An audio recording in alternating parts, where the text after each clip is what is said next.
खान साहब की रिहाई कब देख रहे हैं आप? अभी तो वक्त लगेगा। खान साहब का ये जो मौकफ है कि जी बात होगी तो फिर मुक्तदर हलकों से होगी, इनसे नहीं होगी। ऑफ कोर्स ये बिल्कुल दुरुस्त फैसला है। हुकूमत 5 साल कर लेगी, पूरे करेगी अपने। 5 साल तो बहुत ही ज्यादा कह रहे हैं, मैं तो 5 महीने भी नहीं देख रहा। शेख साहब, जिस तरह बंदा इम्तिहान देने जाता है तो कुछ दिनों के बाद जाके उसका रिजल्ट आता है, तो ये इंटरव्यू के कितनी देर के बाद रिजल्ट आ गया था आपका? मेरे से ईद का एक सवाल नहीं किया आपने। आपने सारी सियासत की है आज। अस्सलाम वालेकुम नाज़रीन, मैं हूँ मंसूर अली खान। अपने खुसूसी प्रोग्राम में आपको खुशामदीद कहेंगे। आपको बहुत बहुत ईद मुबारक हो। हम उम्मीद करते हैं हमारी टीम की तरफ से भी कि आज का दिन आपके लिए बहुत अच्छा गुजरा होगा। और आज के इस खुसूसी दिन के मुनासबत से आपसे ये भी दरख्वास्त है कि पाकिस्तान के लिए दुआ कीजिएगा, आने वाले हफ्ते, महीने, साल इस मुल्क के लिए मज़ीद बेहतर हों।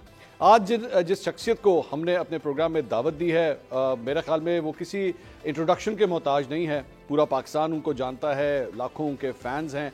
लेकिन बहुत देर के बाद टीवी के ऊपर किसी इंटरव्यू के अंदर दोबारा उनकी वापसी हुई है, दोबारा वो जलवागर हुए हैं। अवामी मुस्लिम लीग के सरबरा शेख रशीद अहमद साहब आज हमारे साथ मौजूद हैं। अस्सलाम वालेकुम शेख साहब। अस्सलाम वालेकुम आपको भी मंसूर भाई, आपके अमले को भी, मालकान को भी, प्रोड्यूसर्स, कैमरामैन, सबको, सारे आलम इस्लाम को और पाकिस्तान को ईद मुबारक हो। शेख साहब, हमें बड़ी खुशी है कि आपने हमें मौका दिया कि आप हमारे प्रोग्राम में शरीक हुए। सबसे पहले तो ये बताइए, आप मतलब अपनी मर्जी से ही ये इंटरव्यू दे रहे हैं ना, और अकेले ही बैठे हैं, कोई लोग तो नहीं है? उस दिन भी मैंने किसी के कहने पे दिया था, लेकिन इंटरव्यू अपनी मर्जी से दिया था। इसी वजह से आज तक वो लोग खफा हैं।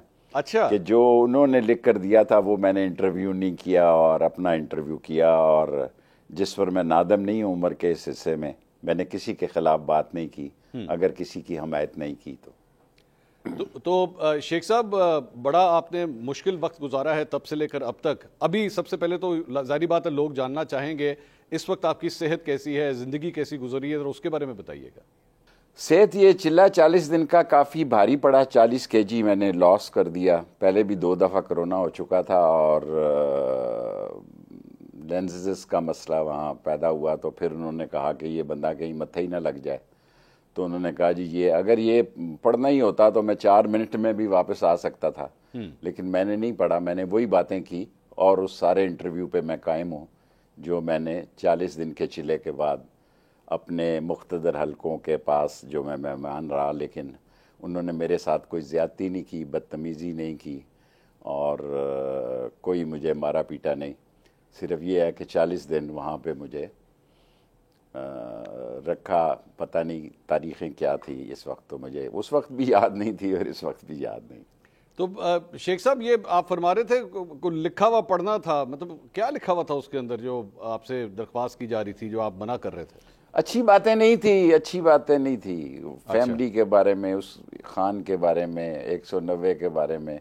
अच्छा। मेरा एक उम्र होती है जिसमें इंसान मुंह काला करा लेता है, उसके बाद इंसान मौत को तरजीह देता है। ऐसी बात नहीं कहता कि कल वो अवाम में मुंह दिखाने के काबिल ना हो। मैं अवाम में जाता हूँ और मुझे उसी तरह मोहब्बत मिलती है, क्योंकि मैंने वही कहा जो मैं कहना चाहता था।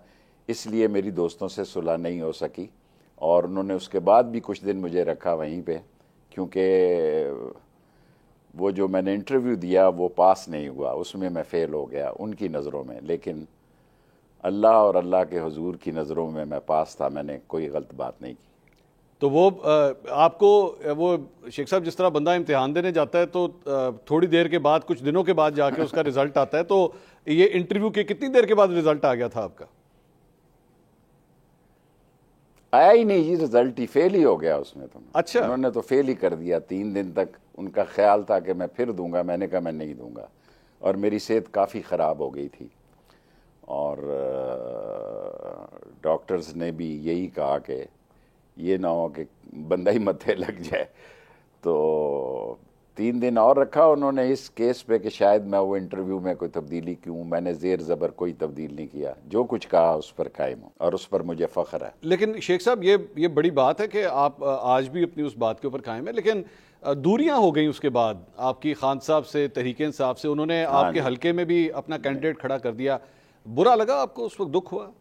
मैं तो जेल में था, क्योंकि मुझे ये पता लग गया था कि इलेक्शन में मैं जेल में हूँगा। जेल बड़ी आसान जगह है, जेल से तो समझ लें इशरत कदा है, ससुराल का घर है, हर चीज़ दाल भी तड़के वाली मिलती है। लेकिन मैंने नहीं इतना महसूस किया। मैं 17 दफ़ा वज़ीर बन चुका था, एक आम सा आदमी था, और लंदन में बैठकर जिन्होंने वो जुल्फ़ी बुखारी वग़ैरह और कुछ मकामी लोगों ने जो कुछ किया वो मेरे हक़ में ही चला गया। मैं बेहतर फील करता हूँ अगर मैं फिर एक्टिव हो जाता तो यकीनन, क्योंकि मैं 3 दफ़ा जेल गया। जेल तो मैं 7 साल भी काट चुका हूँ, और अब भी मैं चाहता हूँ, 2 साल हो गए हैं, केसेस लगे हुए हैं। और मैंने कल चीफ जस्टिस साहब से अपील की है कि खुदा के लिए अदालतें छोटी पड़ गई हैं, 500-500 केसेस हैं लोगों के, मुजरमों मुल्ज़मों के, और वो बेचारे गर्मियों में मर रहे हैं और बेगुनाह लोग हैं। इस ईद पे आम माफ़ी दी जाए, और ख़ास कर लाहौर की ख़वातीन को तो ज़रूर माफ़ी दी जाए, आलिया को, और जो हमारी हेल्थ मिनिस्टर थी, और हमज़ा को, हाँ सनम जी डॉक्टर यास्मीन राशिद भी। हाँ, तो बेचारी किस ये कुछ झांसी की रानी तो नहीं है, ये आम औरतें हैं। क्या किया? अगर किसी ने इस 9 मई को कोई गलत काम भी किया, उस बेचारे ने किसी को नुकसान पहुंचाने के लिए नहीं किया। आजकल ये वीडियो में आने का बड़ा शौक है, फोटो खिंचवाने का बड़ा शौक है। उसे नहीं पता था कि इसकी इतनी कीमत देगी। कुल्फी वाला भी पकड़ा गया और खीरे वाला भी पकड़ा गया, और अभी पिछली ईद पे कुछ बेचारे रेडियों वाले और कुल्फियों वाले रहा हुए हैं। सो मैं ये समझता हूँ कि 80% लोग बेगुनाह हैं, और केसेस जो हैं वो पता नहीं। बेनज़ीर शहीद जो है ज़हीन औरत थी, उसने चंद दिनों में मुझे सज़ा की। कोर्ट मार्शल, मैंने कोर्ट मार्शल भी देखा या खान का, लेकिन वो बहुत अच्छे लोग थे। और इस वक्त भी मैं चिले में किसी ने मुझसे ज़्यादती नहीं की। ये नहीं कि मैं कंपनी की मशहूरी के लिए कहूँ कि जनाब अली मुझ पर अज़ाब था, कोई अज़ाब नहीं था। काट आया। जो चीज़ अल्लाह ताला हिम्मत दे, आपको हौसला हो, और सारी चीज़ें हौसले की होती हैं। अब इस चिल्ले पर फ़ख्र नहीं है, दुख ज़रूर है, क्योंकि इन लोगों के साथ मेरी बड़ी दोस्ती थी, लेकिन उन्होंने फिर भी मेरा ख्याल रखा, मुझे वो अजियत नहीं दी जो कि कुछ और लोगों को शायद मिली हो। शेख साहब, आपका ये बात आपने वैसे सही की है, बड़ा पुराना रिश्ता रहा है मुक्तदर हलकों के साथ। ये कि आपके ख्याल में कौन सा वो एक पॉइंट था जहां से आपकी और खान साहब की दूरियां शुरू हो गई? वो कौन सा एक नुक्ता कौन सा था जहां से स्टार्ट हुआ? खान साहब की मुक्तदर हलकों में तो फासला देखें, खान साहब का तो बाजवा के दौरान ही बात शुरू हो गई थी। जब हमारे खिलाफ वोट ऑफ नो कॉन्फिडेंस हुआ, मैंने अपना मकान पहले खाली कर दिया। मुझे खान ने कहा तूने मकान क्यों खाली किया है? मैंने कहा जी मेरी MQM के साथ ज़ाती दोस्ती है। उन्होंने मुझे कहा कि भाई फैसला हो गया कि आप जा रहे हैं। मैं फिर सामान ये किराए के घर में लाना था, तो फिर मैंने कहा जी मैं पहले शिफ्ट हो गया हूँ। अच्छा, तो दूरियां तो शुरू हो गई थी, पहले ही पता था कि हम जा रहे हैं और कोई और आ रहा है। और मैंने बहुत पहले कहा दिया था कि शहबाज शरीफ आएगा। लोगों ने मेरा मजाक उड़ाया। मैंने तो नहीं कहा, एजाजुल हक ने कहा कि वो गाड़ी की डिग्गी में बैठ के जाता था, मैंने नहीं कहा। और एजाजुल हक ने कहा कि मैं अपने बयान पे कायम हूँ। और इमरान खान की हद तक मेरा कोई मसला नहीं है। और ये अल्लाह ने बहुत बेहतरी की, क्योंकि वह आज जुलूस लेके निकल रहा होता इस बीमारी में भी कि भाई उसका कोई फ़ायदा ना होता और नुकसान मुझे होता, किसी और को ना होता। तो शेख साहब, जब आपको पता लग गया था उस वक्त आपने कहा मैंने घर खाली करा लिया था, तो आपने आप मेरे ख्याल में सबसे बेहतर ब्रिज तो आप किरदार अदा कर सकते थे इस मामला को रिजॉल्व करने की खातिर, मुख्तदर हलकों के साथ मामला को ठीक करने की खातिर। आपने कोशिश नहीं की उस वक्त? सर, एक दफ़ा हमारे दोस्त कोई फ़ैसला कर लें तो बस रास्ते जुदा हो जाते हैं। मैं मादरे मिल्लत के साथ था, उसका स्टेज सेक्रेटरी था, लेकिन मुझे पता था अयूब खान जीतेगा। और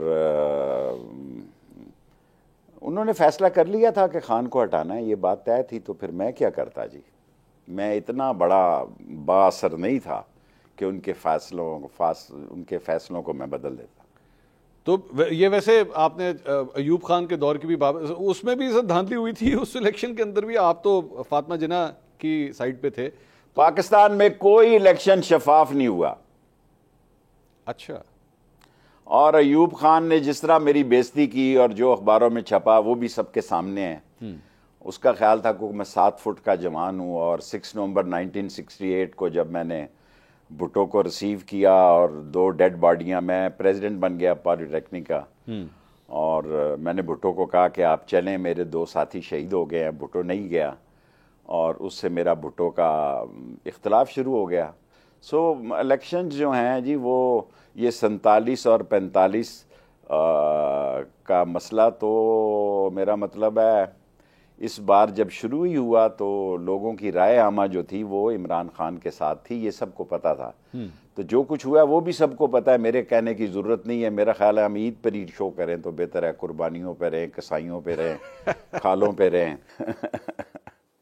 अच्छा चलें, वो आपसे हर दफ़ा एक ईद कुर्बान के ऊपर जो है वो हमेशा एक सवाल ज़रूर होता है कि क्या अब इस ईद के बाद किसी की कोई कुर्बानी होगी या वैसे ही मामला चलेगा? चलें इस पे बात। ऑफ कोर्स होगी। अच्छा, पहले मैंने बात की थी कि ईद से पहले होगी, वो हुई। अब ईद के बाद होगी। देखें, यूएई से हुए हैं साहब बहादुर, सऊदी अरब से हुए हैं, कुछ नहीं मिला। नहीं लेकिन वैसे शेख साहब आपने बहुत तनकीद की है शरीफ खानदान पे, नवाज शरीफ के ऊपर, शहबाज शरीफ के ऊपर। आज तो आप मानेंगे कि उन्होंने पत्ते अपने ठीक खेले हैं। आज एक भाई वज़ीर आज़म बन गया, वो बेटी जो है वज़ीर आला बन गई हैं, मियाँ साहब वापस आ गए हैं। आज आप तारीफ़ करेंगे उनकी? नहीं करूँगा, कभी नहीं करूँगा। नवाज शरीफ ज़रा कम चोर है और शहबाज शरीफ 90 के ज़ाविये से जाता है, गिरता है। और कौम की जो हालत है, मैं आपको यकीन से कह सकता हूँ कि नफ़रत की इंतहा है। देखें ना, कभी आपने सुना है कि हिजड़ों ने जाके थाने में 1 महीने में 3 थानों में हिजड़ों ने मारा है? मेरे शहर में जो हिजड़ों को 5 या 10 रुपए देता था, अब कई लोग 100 का नोट देते हैं, समझते हैं कि आप हमारी आवाज़ हैं। क्योंकि लोग तो हिम्मत हार गए हैं। नहीं शेख साहब, ये तो आप मानेंगे लोग नहीं निकले सर। कुकर फट सकता है और ईद के बाद नहीं निकले सर, नहीं निकले लोग। 9 मई के से लेकर अब तक, चाहे आप 2024 के इलेक्शन में कहें धांधली हुई, कुछ भी हुआ, बंदा नहीं निकल सका। पंजाब में बंदा नहीं निकलने दिया, या निकलने नहीं दिया या लोग निकले नहीं। तसव्वुर से ज्यादा अजियतनाक इस मुल्क में खौफ की फजा कायम की गई। अच्छा। और ऐसे ऐसे हालात पैदा कर दिए गए हैं कि लोग, अब मैं कहता कुछ नहीं हूँ, बस ये कहता हूँ कि जिनकी इज्जत होनी चाहिए थी उनको इज्जत नसीब नहीं है इस वक्त इस मुल्क में। तो शेख साहब, अब आप आगे क्या देख रहे हैं? जाहिर बात है, आप एक वेटरन हैं, बुजुर्ग हैं, बड़ा टाइम आपने सियासत में गुजारा है। अब आगे पाकिस्तान की सियासत किस तरफ देख रहे हैं जाते हुए? खान साहब अंदर हैं, मियाँ साहब की वापसी हो चुकी है, ये किस तरफ जाएगी? ये हुकूमत लगे 5 साल कर लेगी, पूरे करेगी अपने? 5 साल तो बहुत ही ज़्यादा कह रहे हैं। मैं तो 5 महीने भी नहीं देख रहा। मैं तो कुर्बानी के बाद, पहले मैंने कहा था कुर्बानी से पहले कुर्बानी होगी, अब मैं कहता हूँ कुर्बानी के बाद कुर्बानी होगी। लोग बिल आखिर तंग आमद बजंग आमद लोग भरे पड़े हैं। लोगों के पास अल्टरनेटिव बंदा नहीं है जो लोगों को, पीटीआई में इमरान खान के बाद ऐसा बड़ा बंदा जो कि लोगों को कॉल दे सके, जिसके पीछे लोग निकलें, वो अवेलेबल नहीं है। लेकिन शेख साहब, बड़ा आपने भी उनके जलसों को काफ़ी गरमाया। आपकी स्पीच का पीटीआई के लोग हमेशा वेट करते थे। आज भी उनके कारकुन आपके साथ वही लगाव रखते हैं या अब दूरियां हो गई हैं? नहीं नहीं, मोहब्बत करते हैं वो। उनको अफसोस है सारी सूरत हाल का, लेकिन मैं खुदा पे खुश हूँ कि खुदा ने मेरे हक़ में फ़ैसला दिया है। खुदा ने इसलिए हक़ में फ़ैसला दिया क्योंकि मैं तो बाहर ना होता जी। 3 दफ़ा इस दौर में मैं अंदर गया हूँ और इलेक्शन भी मैंने अंदर ही था, और फिर 40 रोज़ का मुझे मरते दम तक दुख रहेगा जी। चिल्ला मेरा ख्याल है मेरी उम्र का तकाजा नहीं था, और काफ़ी अल्लाह ने मुझे हिम्मत दी, और मेरी माँ की दुआएं, वो इस दुनिया में नहीं है, मेरे साथ थीं। और मैं इज़्ज़त से, न सिर्फ इज़्ज़त से निकला, बल्कि निकलने के बाद मैंने वो बात कही जो मैं कहना चाहता था, वरना तो मैं 4 मिनट में बाहर आता मंसूर भाई। मेरा क्या था? शेख साहब, 71 साल की उम्र में आपने अपनी बात के ऊपर जिस तरह आप फरमा रहे हैं कि आप कायम रहे, लेकिन आपने ये भी कहा पे तशद्दुद कोई नहीं हुआ। थोड़ी सी मिक्सअप हो गई थी बात, पिछले एक बयान में आपका देख रहा था, कोई तशद्दुद मैं नहीं उनको मैं कहना चाहता हूँ वो बहुत अच्छे अफसर थे, मैं उनका मशकूर हूँ। मेरे साथ किसी के अफसर ने ज्यादती नहीं की। अच्छा, बिल्कुल ठीक। डाली रखा उस कमरे में, लेकिन मैं उनके लिए दुआगो हूँ, खुदा उनको तरक्की दे। मेरे साथ उस कमरे में जिस कमरे में मैं 40 दिन गुजारे हैं मैंने, वहाँ कुरान भी था, वहाँ मसल्ला भी था, वो मैट्रेस भी था और बाथरूम भी था। सो उस एक कमरे में 9x12 का जो उनका छोटा होता है वो सेल, उसमें मैं 4 महीने रहा। मुझे किसी के अफसर ने तकलीफ नहीं पहुँचाई। और अकेले शेख साहब, या कोई बात करने वाला कोई था, किसी से कोई हम कलाम या कोई गुफ्तगू होती थी? या कोई अकेले? नहीं। बिल्कुल अकेले, बिल्कुल।